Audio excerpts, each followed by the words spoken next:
চোদ্দ নম্বর প্রশ্নে পৃথিবী পৃষ্ঠ হতে কত উচ্চতায় অভিকর্ষ ত্বরণের মান পৃথিবীর ত্বরণের মানের শতকরা 40 ভাগ হবে।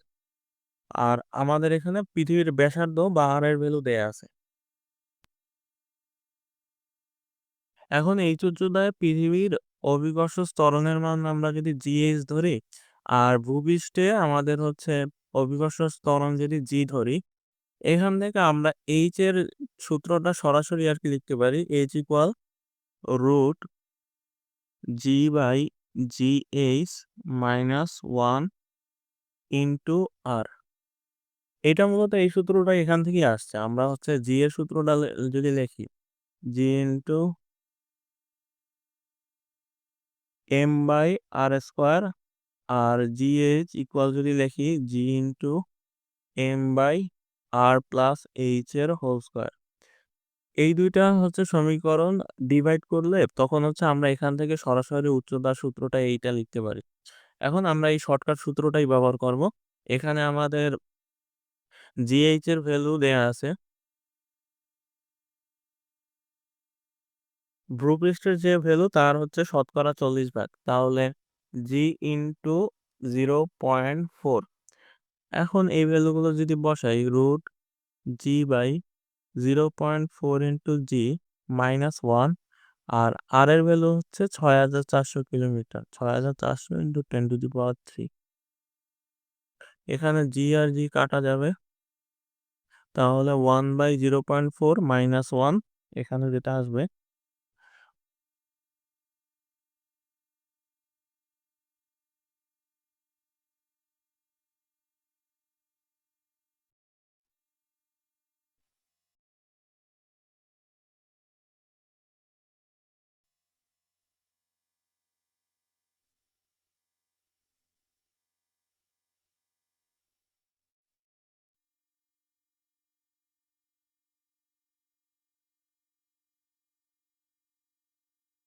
পনেরো নম্বর প্রশ্নে ভূপৃষ্ঠ হতে কত উচ্চতায় গেলে সেখানকার অভিকর্ষ ত্বরণের মান ভূপৃষ্ঠের অভিকর্ষ ত্বরণের মানের 1% হবে।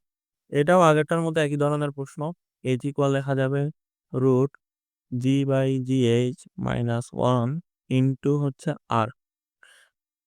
এখন যেহেতু 1% হওয়ার কথা বলা আছে, তাহলে জি এইচ ইকুয়াল হবে জি এর 1% বা 0.01। তাহলে root G by 0.01 into g -1 into হচ্ছে 6400 কিলোমিটার, 6400 এখানে সরাসরি ভ্যালু আসতেছে।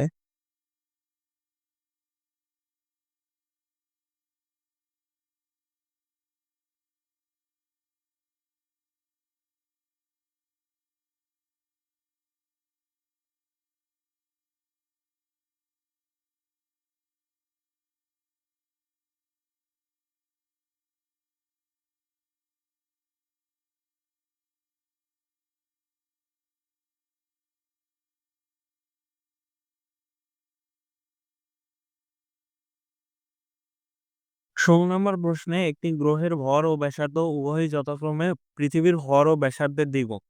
ভূপৃষ্ঠে G equal 9.8 metre per second square হলে ওই গ্রহের পৃষ্ঠে জি নির্ণয় করো।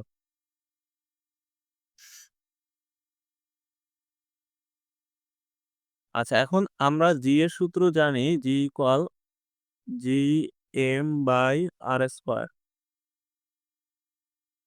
এখানে এম হচ্ছে যে গ্রহের জি বের করব তারপর, আর আর হচ্ছে যে গ্রহের জি বের করব তার ব্যাসার্ধ। এখন আমাদের পৃথিবী আর একটা গ্রহের আর একটা গ্রহের কথা বলা আছে, যেহেতু আমরা দুইটার অনুপাত লিখি, g prime by G equal হবে g m prime by r প্রাইমের স্কোয়ার ডিভাইডেড বাই হবে g M by R square. এখানে আমরা এম আর আর পৃথিবীটা কনসিডার করতেছি, আর এম প্রাইম আর আর প্রাইম হচ্ছে গ্রহেরটা কনসিডার করতেছি। তাহলে জি প্রাইম বাই জি ইকুয়াল হবে, এখানে জি আর জি কাটা যাবে, m prime by m into r by r prime এর হোল স্কোয়ার। এখন শর্ত মতে গ্রহের ভর ও ব্যাসার্ধ উভয়ই হচ্ছে পৃথিবীর ও ভর এবং ব্যাসার্ধের দ্বিগুণ। তাহলে এম প্রাইম হচ্ছে 2m আর আর প্রাইম হচ্ছে 2r। এখান থেকে আমরা যদি ক্যালকুলেশন করি জি প্রাইম বাই জি ইকুয়াল হবে, এখানে হচ্ছে 2m/m ইন্টু r/2r এর স্কোয়ার। তাহলে কাটা 2 আর এখানে হচ্ছে আর কাটা 1/4 ইকুয়াল হবে যে 1/2। তাহলে জি প্রাইম বাই জি ইকুয়াল হচ্ছে 1/2 বা G prime equal G into half. তাহলে 9.8 ইন্টু 0.5 ইকুয়াল হবে যে 4.9 মিটার পার সেকেন্ড স্কোয়ার। 17 নম্বর প্রশ্নে 4 কিলোমিটার গভীর খনি গর্তে অভিকর্ষ ত্বরণের মান নির্ণয় করো। ভূপৃষ্ঠে জি এর মান দেয়া আছে, পৃথিবীর ব্যাসার্ধ হচ্ছে এত। এখন আমরা যদি ডি গভীরতায় কোন একটা অভিকর্ষ ত্বরণের মান বের করতে চাই, তাহলে এখানে সূত্র হচ্ছে জিডি ইকুয়াল 1 - d/r ইন্টু হচ্ছে জি। এখানে প্রশ্নে যেসব ভ্যালু দেয়া আছে, ডি এর ভ্যালু দেয়া আছে বা ডেপথের ভ্যালু দেয়া আছে 4 কিলোমিটার বা 4000 মিটার, আর জি এর মান দেয়া আছে 9.8। আর আমরা জানি হচ্ছে পৃথিবীর ব্যাসার্ধ 6400 কিলোমিটার বা 6400 ইন্টু 10⁻³ মিটার। তাহলে জিডি ইকুয়াল আসবে 1 - 4000 ডিভাইডেড বাই 6400 ইন্টু 10⁻³ ইন্টু হচ্ছে 9.8।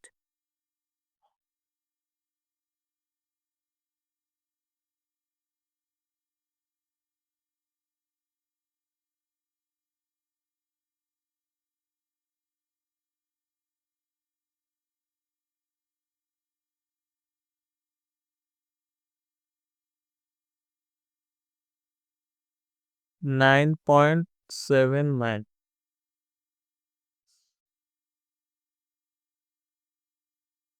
18 নম্বর প্রশ্নে G equal 9.8 metre per second square স্থানে একটি স্প্রিং নিক্ষেপে কোনো একটি বস্তুর ওজন 9.8 নিউটন হলো, বস্তুটির ভর কত? কোনো স্থানে ওই স্প্রিং নিক্ষেপে বস্তুটির ওজন 9.4 নিউটন হলে ওই স্থানের অভিকর্ষীয় ত্বরণ নির্ণয় করো। আচ্ছা, এখানে প্রশ্নের প্রথম অংশে আমাদের জি এর ভ্যালু দেয়া আছে আর বস্তুটার ওজন ডাব্লু দেয়া আছে। ডাব্লুর ভ্যালু হচ্ছে 9.8 নিউটন। এখন আমরা ডাব্লু ইকুয়াল জানি হচ্ছে এম জি। তা বস্তুর ওজন থেকে আমরা যদি তার ভর নির্ণয় করি, তাহলে হবে যে ডাব্লু বাই জি ইকুয়াল হচ্ছে যে 9.8 ডিভাইডেড বাই হচ্ছে 9.8 ইকুয়াল হবে 1 কেজি।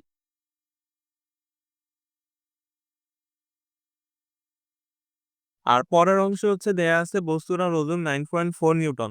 এখন কোনো বস্তুর তো ভর চেঞ্জ হয় না, ভর অপরিবর্তিতই থাকবে 9 কেজি। এখানে হচ্ছে আমাদের ডাব্লুর ভ্যালুটা দেয়া আছে, তাহলে ডাব্লুর ভ্যালু দেয়া আছে হচ্ছে যে 9.4।